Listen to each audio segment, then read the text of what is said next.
with Gord LeClaire and Marilee Caruso.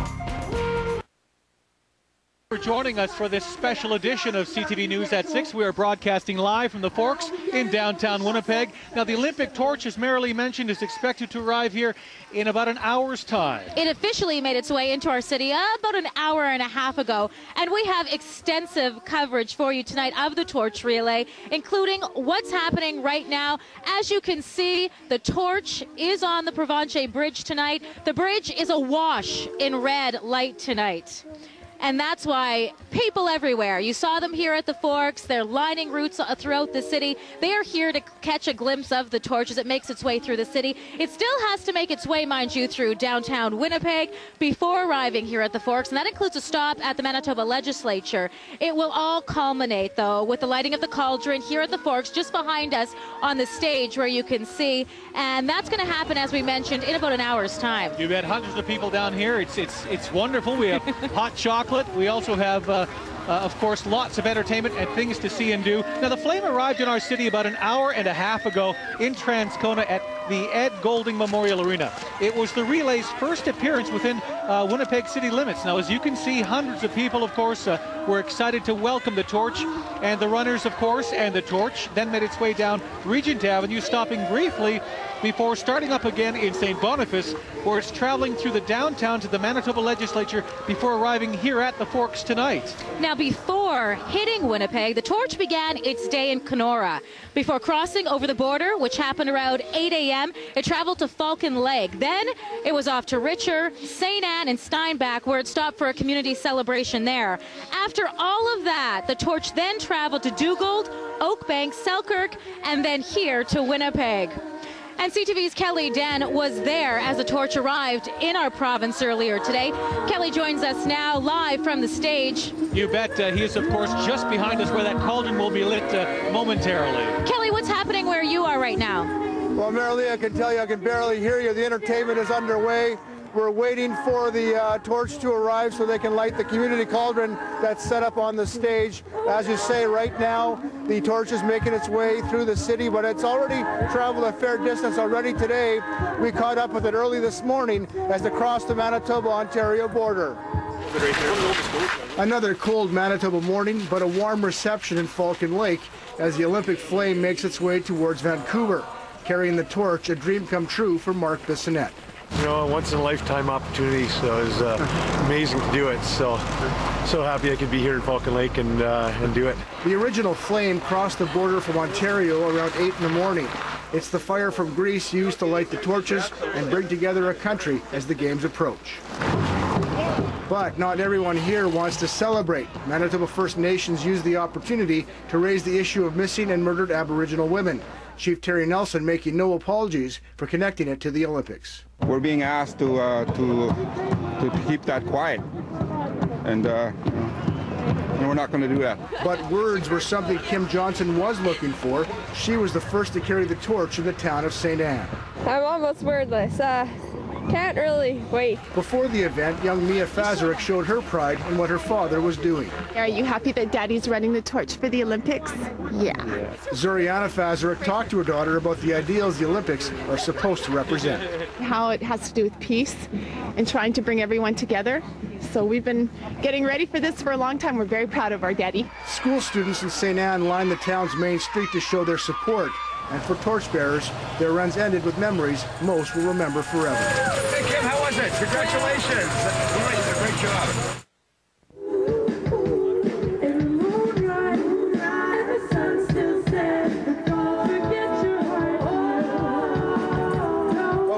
I apologize if you come to me live. I can't hear the off-air feed at all. The entertainment isn't behind me. The musicians are playing away. As you say, we're expecting the flame to arrive around 7 o'clock. The cauldron will only remain lit for an hour until 8 o'clock. So if you want to come down here and see it for yourself, you've got a couple hours until 8 o'clock. Guys? Thanks, Kelly. It's very hard to hear. I was going to say, in spite of the fact he's a few hundred feet away, we can't hear a thing he's saying. No, it's very loud. But I know he was telling you to get down here to the Forks, and there's a lot of reasons why. Take a look just to my left here. There's the official Olympic mascots here tonight. Everybody loves them. Those stuffed animals have been flying off the shelves, so you can take pictures with them tonight. Look, there's Sylvia with the mascots. Sylvia Kuzik loves them as well. Yeah, she'll probably talk to them a little bit later in weather. Well, it's and been of course, a busy afternoon for the Olympic torch relay. We will check back in with Kelly a little later as well, because he's right in the middle of where everything is happening tonight. You bet. It's been a busy afternoon, as I mentioned, for the Olympic torch relay, with the convoy, of course, visiting several communities, as we mentioned earlier. That's right. We joined the torch convoy to give you a first-hand look as it all happened and a view on the runners. This, as you're seeing right now, is a shot from what's known as Media One truck, directly in front of the runners. You're watching right now 19-year-old Morgan Glasgow carry the torch through his hometown of Dugald. That's Morgan Glasgow. He was appointed a torchbearer through the RBC Carry the Torch contest for his efforts to stop using disposable bags. Now, of course, they are reigniting the flame. That'll continue in Oakbank. And with that turnout there, of course, hundreds of people lined the torch route, many waving Canadian flags. Incidentally, Oakbank is Kevin Olszewski's hometown. Now, however, he isn't running in Oakbank. He will be carrying the torch in Oak Bluff, as will, of course, Sylvia Kuzik. They'll be carrying the torch together, and that happens on Thursday. Very exciting. We're so excited for them. And I know they're even a little bit nervous about it, because it really is a big honor to be able to do this. Now, before the torch arrives here at the Forks tonight, it will stop at the Manitoba Legislature, as we mentioned a little earlier, and that's going to take place in about a half an hour's time, which is where CTV's Eleanor Koopsamy is. Yeah, let's check in with her now. Eleanor, what's happening there right now? Well, it's a lot quieter than it sounds like than it is at the Forks here at the Ledge. Well, that could be just because the torch isn't expected to roll in here till about 6:30, 6:34. But some people are starting to trickle in, and Coca-Cola was here giving out these torch-like bottles that give off lights. Kind of interesting. There's still a lot of excitement for the torch to get here, and an interesting tidbit is that 89% of Manitobans are all within an hour's drive to torch events. And a lot of people were making that trek out earlier today in Steinbach, and I will have more on their exciting celebrations a little later on in the hour. Thanks, Eleanor. So that's CTV's Eleanor Koopsamy reporting from the Manitoba Legislature tonight. And I think the crowd is about to give you a giant cheer. Yeah, they're about to start cheering, because Ace Burpee is encouraging them all to wave flags. There they go. 1, 2, 3, good. There they are, ladies and gentlemen. It is fantastic down here. Hundreds of people, of course, at the Forks, the meeting place in Winnipeg. And, you really can't describe it. You have to make your way down here. And there's still plenty of time. The torch isn't expected to arrive here until 7 o'clock tonight. Right. Fireworks are going to take place at 8 o'clock tonight. There's free hot chocolate, cookies, you name it. So by all means, get down here if you can. The train has arrived. There you go. Let's check in with Sylvia Kuzik. It's actually not that bad out here tonight. No, we got to thank you for the weather you've given us, Sylvia. Thank you. And thank you all for coming again. Hi. Hey, do you recognize these two behind me? This is Quasha. And this is Mika, two official mascots of the 2010 Olympics. And you guys, wave to the camera, say hello. What an exciting evening this is. Yeah. What do you think about this evening? This is exciting. Oh, it's pretty amazing. We have got a huge crowd here, as Marilee and Gord said. The torch will be arriving soon. The entertainment is on. If you're not here, try to make it down. And even if you have to just walk, it's wonderful. We'll see you in a bit. Hey, Jordan, you should be out here. It's a ball. I don't know. I'm kind of enjoying the warmth inside right now, but it is a perfect night to welcome the Olympic torch to Winnipeg and to southern Manitoba under some light flurries that we've been enjoying all day. And that will continue. Actually, some heavier flurries moving into southwestern Manitoba, however, in the Melita, south of Verdun areas, and even some lighter flurries in the Russell area, just east of Russell, moving eastward south of Dauphin. And there are some light flurries just moving out of the Interlake as well, northwest of Winnipeg right now. But we're seeing some light scattered flurries like we have all day, and that will continue overnight tonight and into tomorrow. Still a chance of some light flurries. So those light flurries tonight, wind out of the north, which is a cool wind at about 10 kilometers per hour, but we're still fairly mild to -18 by midnight. A mild night overnight tonight. and then we're warming again tomorrow. Another warm day tomorrow, but as I mentioned, those flurries will continue, and I've got those full details coming up. Let's send it back to the Forks with Gordon Merrily.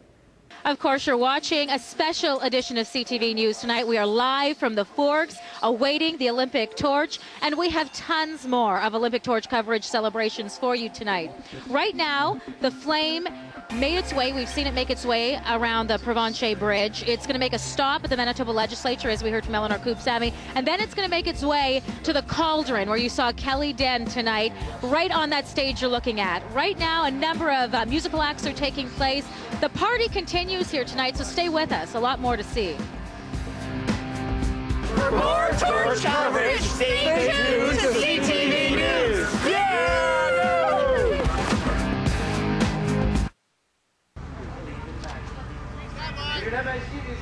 Welcome back to our special coverage tonight of the Olympic Torch Relay. We are broadcasting live from the Forks from Winnipeg's community celebration. Yeah, you're watching video of the torch before it arrived in Winnipeg just a couple of hours ago. It was traveling over the bridge, heading into Selkirk, and what a crowd at the Eaton Avenue as the community greeted the torch relay and the torch bearers. From there, the route stretched down Main Street to into Selkirk, heading south. In all, 10 torch bearers helped bring the Olympic flame through Selkirk, each taking on about 300 meters of the journey. And if you saw the torch as it went through your community, we would like your pictures. You can send them to us at Winnipeg Snaps at ctv.ca. Once again, that website, Winnipeg Snaps at ctv.ca. And I know there's a lot of them because I've already seen them popping up all over the internet, Facebook. So if you've got pictures, send them to us. Right now, we are joined by the head of the Vancouver Olympic Committee, John Furlong. Thanks for joining us. How are you? Yeah, welcome to Manitoba. We were chatting earlier. You mentioned this is what you see everywhere you go. Every day, every community is like this. We were just out on the road, and it's packed with people on both sides of the road. Everybody's having a great time. It's fantastic. It's a great welcome. The last time the torch came through Manitoba, 1988, a lot of people don't remember that, and the fanfare certainly wasn't as great. People were literally running with the torch. What prompted the change to this type of venue, this type of event, and these activities, John? Well, what we were trying to do in the time we had was, first of all, we're not trying to run the whole way. We're trying to get in front of as many people as possible. So we've only been running in the communities, and so then we've been moving to the next more densely populated areas. So what we've tried to do is to try to bring the flame face to face with as many Canadians as we could, and it's working. Yeah. People are having a fantastic time. I mean, it's just lighting up every town, and it's way past our wildest dreams. It really is really a magical experience for the country. It seems like everything involved in this torch relay is just captivating Canada. I mean, from the uniforms to the mitts, I mean, you can't find them anywhere. Talk to me, though, about the torch. This torch is very unique. It's an engineering marvel. How did it come up with the idea, and how does it represent our country? Well, the design of the torch was very much, it took its inspiration from the landscape, the snow and the ice, and sort of the shape of the country, and we wanted it. We knew that most of this was going to be with the backdrop of the winter. Look at it tonight. So that was a big part of it. The engineering inside of it is Bombardier did the design. It's very clever. It works in the most extreme temperatures. It's got interesting mechanics inside so that it can adjust when it gets really cold. And it's working beautifully everywhere we go, and it's when the flame comes out of the back of it, it's just a rich, exciting, happy, warm flame, and it has an incredible, look at how it affects people, this little flame, and look at the crowd of people just for a little flame. I know you've seen it a number of times already. What's that moment going to be like when they light the cauldron here? Unbelievable, indescribable. When it comes down the middle here, it just has this ability to just cause you to take a deep breath, and it's amazing, and you'll be astounded at how captivated people are and how excited they are to say that they were part of it. They saw it, they touched it. It's amazing. And especially definitely those who carried the torch. Yeah. Incredible feeling for them. I'm sorry, John. So we just in the car, Vidar, the guy who's running our operation, was saying we've at least had 5 or 6 million people on the road already since we started. People who have come down to the highway just to give it a nudge forward to Vancouver. So people are not just watching, they're owning it, and that's really exciting. Yeah. Thank you so much. Pleasure. Nice Thank you, and thank you for your support. Let's check in with Sylvia Kuzik again, and Jordan. Jordan. A bit better forecast. Yeah, we're talking to Jordan now. Hi, guys. You guys are looking great out there. It looks like you guys are having fun.